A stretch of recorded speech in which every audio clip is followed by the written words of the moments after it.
Okay, folks, time for a preview review. We're going to be looking at the 10-page preview for the Ghosts of Matecumbe Key. The Ghosts of Matecumbe Key is the brainchild of artist and writer, this time, Graham Nolan. That's right, instead of teaming up with a writer like Chuck Dixon, as he did for Joe Frankenstein, Graham Nolan is taking on both the artist and the writing chores, so we're going to see how he does. Let's take a look at the synopsis of the book on the Indiegogo page. The link to the book will be on the video description. In the sweltering heat of the Florida Keys, the dead are returning.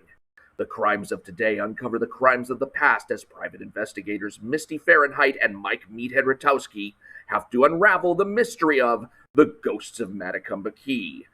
All right, already got some foreshadowing here, and by foreshadowing, I mean foreshadowing of corrections we're going to have to make throughout the book. Because, number one, you don't need a comma here, and number two, you don't need the words have to here. So I can already tell that I'm going to be doing a lot of touch-ups on the book as I go. Let's get right into the first scene, and we have a rainy night in which a dog is barking and a security guard goes from curiosity to annoyance without any intervening action by the dog. This is kind of a subtle dialogue flaw here. He says, "What is it, boy?" And that's kind of curiosity. But then he starts and says, "Doggone it, Arrow, I'm playing Comics Chaos." But what has the dog done in the meantime? Nothing. So you really need to have an interaction be an interaction. It has to have a back and forth to it. You either want the dog to have an intervening growl and bark or what have you between the curiosity so that that can be elevated to irritation, or just get rid of the curiosity part and make it irritation from the get-go. What if you took the line "doggone it, Arrow" and put that in the first bubble? Now you've got the dog barking, you've got the guy annoyed. That's a heightened emotion that gives us a heightened sense going right into the book. So I think this would be a much more efficient and exciting way of opening the story. So he decides, okay, we'll go check it out. Going outside, he keeps complaining about the fact that his game was interrupted, saying, "I'll never get to level 300 anyway." Okay, tell me you've never played Candy Crush Saga without telling me you've never played Candy Crush Saga. These games are actually designed to be beatable. So the idea that he's never going to get to level 300 is just bogus. I mean, yeah, I'm sure there's people who think that they're never going to get past a certain level, but one of the things you will learn the more you play the game is that the game actually dumbs down the difficulty the more trouble you have with the level, because they need you to keep playing. The whole idea of these games is that they're either ad-driven or micro-purchase driven. They want you to spend money or they want you to spend time looking at ads. They are going to keep you hooked to the game no matter what. So the idea that there's some level 300 that this guy is not going to hit, it's just not going to happen. He will hit that at some point, and he should know that by now. So what he could still complain about is the delay in time. So I would change that line to, "I'll never hit level 300 at this rate," with the dog interrupting him and all that. So now it's a more realistic complaint. Next piece of dialogue, nothing wrong with it, except there's a couple of commas that we don't need. Let's take those out. And then we have this guy's head breaking into the panel, and that actually works here. If you know me, you know I'm not a huge fan of panel breaking. But it is a motif that can be used successfully every now and then. And one of the ways in which it can be used successfully is to create kind of a jump scare. And since we're dealing with a horror book here, that's the perfect place for a jump scare. So, yeah, the fact that this guy's head just pops into the panel, that's a great interruption, and it makes us, disoriented because our eyes don't know whether to go left or right, and that kind of causes a little bit of a shock to the reader. But there is a problem with how this was done, and it's the fact that the guard's hand in the background is kind of mucking up the purity of the jump. So I would get rid of the guard's hand there and just make it look as though his hand is more down by his side. And that way, when the guy's head breaks into the panel, you're just like, "Whoa, guy's head," and not having to try and distinguish it from the hand in the background. Then from the dialogue into which we go, that "whoa" is going to match up pretty well with our reaction. But what are you doing standing there in the rain is a question, and it needs a question mark. So going on to the next page, we have a couple of dialogue pieces that need some adjustment because even though this guy is a ghost and so maybe he's not going to speak with the same cadence as a human, there's no reason to kind of let us in on that right away. So he says, please, where is she? Emphasis on the wrong word. You shouldn't emphasize where because that turns this almost into the ad-libbed scene in Avengers Infinity War where you've got Star-Lord saying, where is Gamora? And Iron Man saying, who is Gamora? And Drax saying, why is Gamora? It just reminds me of that. So please and is are where the emphasis belongs in this particular balloon. And one thing on the use of contractions, use them. Don't be afraid to use contractions. I mean, you already have a can't in there. I don't know why you aren't using your. I don't know who you are looking for. That sounds entirely too stilted, and there's really no way the guy's actually going to say that. Definitely use the contraction your in this dialogue balloon. Now, we've got the first genuine jump scare of the book, but it's kind of marred by a dialogue flub where you're not emphasizing the word hey. If a guy disappears right in front of you, that's an exciting point. So, hey, emphasized. Where'd he? And then the dialogue breaks in saying, where is she? And I like that. I like the fact that the monster's dialogue is overlapping into the scene, but I don't like the fact that the monster himself is not overlapping into the scene. In fact, the fact that you put the monster behind the panel kind of increases the distance between the reader and the monster, and that's not what you want in a jump scare. You want the monster to be leaping out at the reader just as he's leaping out at this character. So if you take this particular portion and clean it up so that the monster is breaking into the panel, you get a much more effective jump scare here. So now the monster looks like he's coming right at us. Now we get a 2-page prologue, and I'm not going to comment on this prologue because honestly, these 2 pages need to be removed entirely. And I will explain why in a little bit. But basically what goes on here is you've got a guy named Tom Beaumont, and he is out hunting crocodiles and smoking a doobie, and he witnesses a plane crash in the Everglades. He goes to the site of the crash, and he discovers a big bundle of drugs. Okay. The problem with this is going to be evident in the next scene, so let's just move on to the next scene. Here is where we're introduced to our 2 main characters. This is Misty Fahrenheit and Mike Meathead Rutowski. Starts off where she's reading, no, I say she's reading, but actually that's part of the problem with this dialogue, is that we don't know which of the 2 characters is actually saying this first piece of dialogue, or at least we don't know it until the next scene. But the problem with the next scene is that, we read the comic book left to right, so we're going to associate the first bit of dialogue we see with the first character we see. And so when you're reading this, it's going to be, did you see this? A small plane crashed. And then you have the character Misty Fahrenheit replying to what you would immediately assume were her own words. So what you need here is identification of what character is or is not talking in this particular scene. And since we have Mike and Misty here, you should have this Misty from this dialogue balloon moved over to here so that it says, did you see this, Misty? A small plane crashed, yada, yada. And that way we know that when we come to this scene and she's saying something, we know it's a reply to him and she's not continuing what she herself said. Now, there's a confusion of tenses in this dialogue. Yeah, I saw it. I wish I didn't. Saw it is a past tense word. Didn't is a present tense word. You either should be saying, yeah, I see it, I wish I didn't, or yeah, I saw it, I wish I hadn't. So you've got past and present tense mixing up, and it makes for a confusing read. You also need emphasis on the words busier and wasting my time, because that's kind of setting up the situation that they're in. They lack work. Nobody's coming to them with mysteries that need to be solved. So to emphasize those words would kind of highlight their predicament. And he says, things will pick up, you'll see. And now she says, they may already be. That's actually still a little bit of a bit of a dialogue snarl because you're doing they may already have picked up as opposed to they may already be picking up, but really you could go with either one. So I'm not really going to nitpick that one to death. There's two souls at the door now.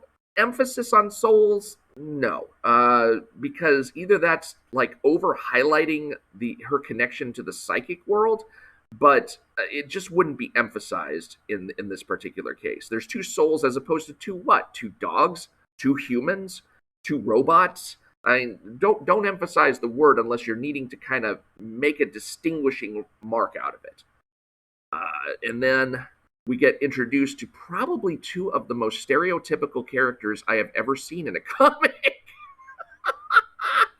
This is the drug dealer henchman with, I guess, the Jamaican slant or something, with the Cuban muscle bodyguard kind of thing going. Wow.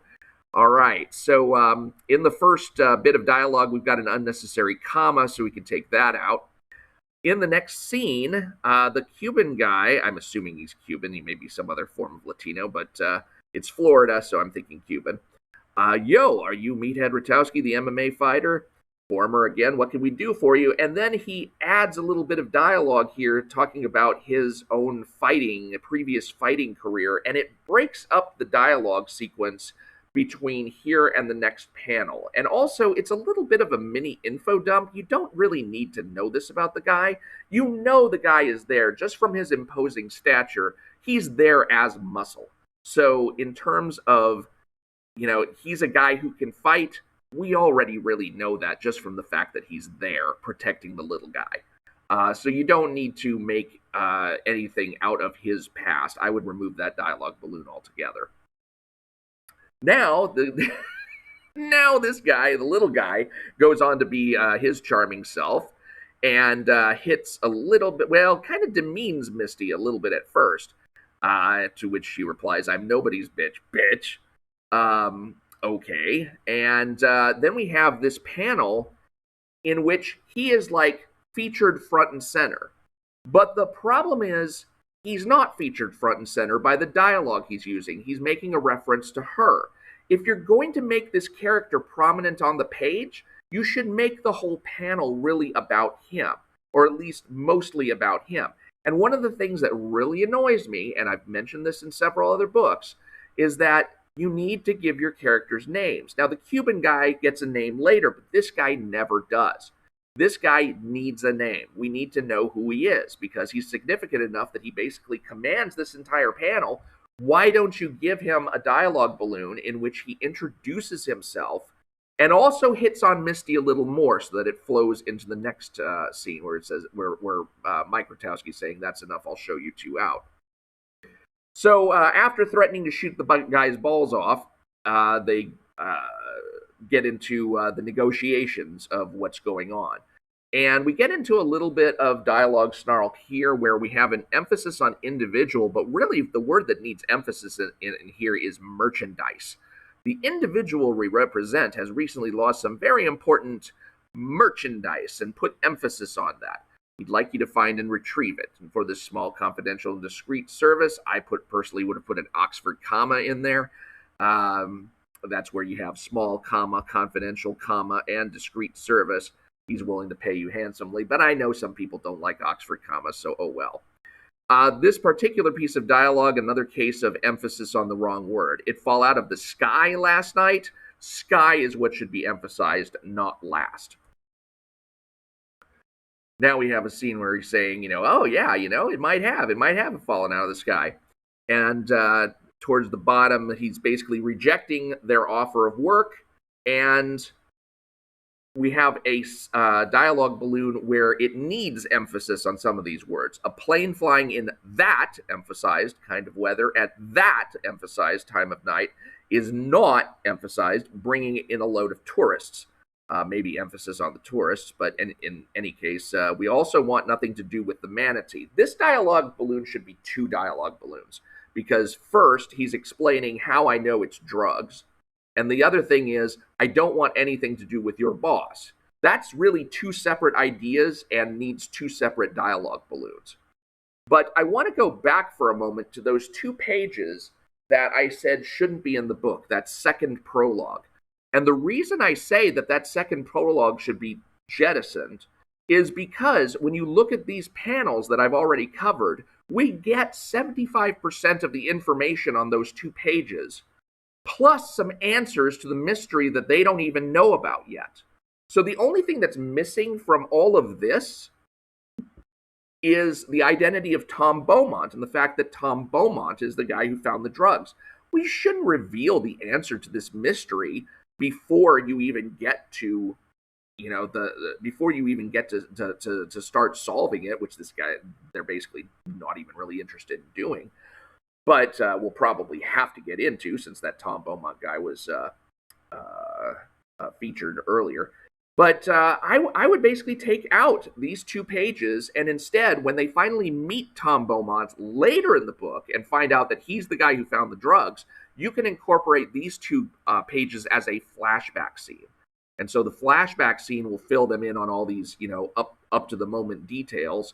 And if you even feel you need the flashback scene at all, but I figure, well, you drew it, you might just want to go ahead and put it in the book. Now, this next section, oh God. We also want nothing to do with the manatee. The manatee, who the hell is that? Let me introduce you to one of the worst conventions in writing. It's called the info dump.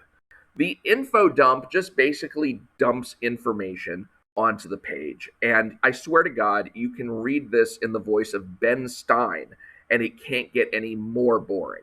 It's just a blatant description of facts. And what's even worse about it is that you've got a picture of Mike here. Why not have a picture of Vincent Manti to associate with this? Unless not knowing Manti's appearance is important at this point. But otherwise, this guy is obviously going to be a major character in the book to some degree. So you may as well feature him here and introduce the reader not just to the details about him, but also to the image of him. So, yeah, I would definitely change this from being a straight-up info dump, and unless you're going to put the image of him in here as well. Otherwise, save it for like a travel scene. Save it, who was that Manti guy you were talking about? Oh, yeah, Vincent Manti, blah, blah, blah. And that way you can marble it into the book instead of just giving us a straight-up info dump.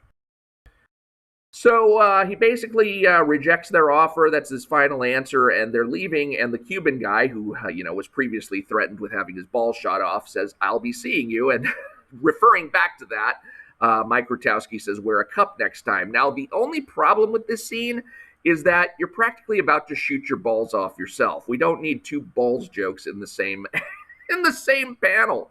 I would not have him put the gun away just yet. Let us assume he does that over the next couple of panels. But don't, point your gun at your own balls and make a joke about the other guy's balls. That's just too much balls in one panel. All right, so now we have the result of him turning away work. She says, "That went well." And do I even need to say that emphasis needs to go on the word that? That went well.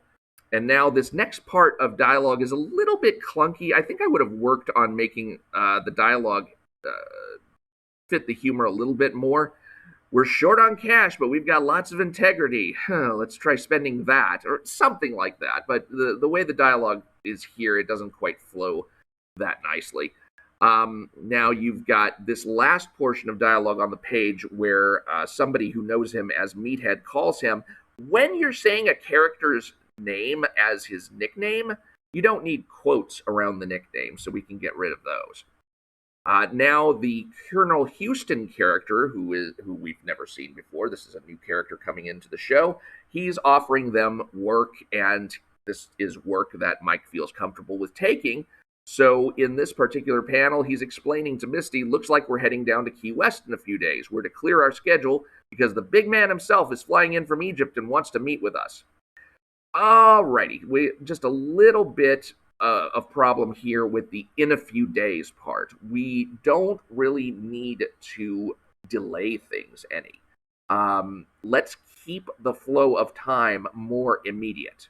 We're heading down to Key West.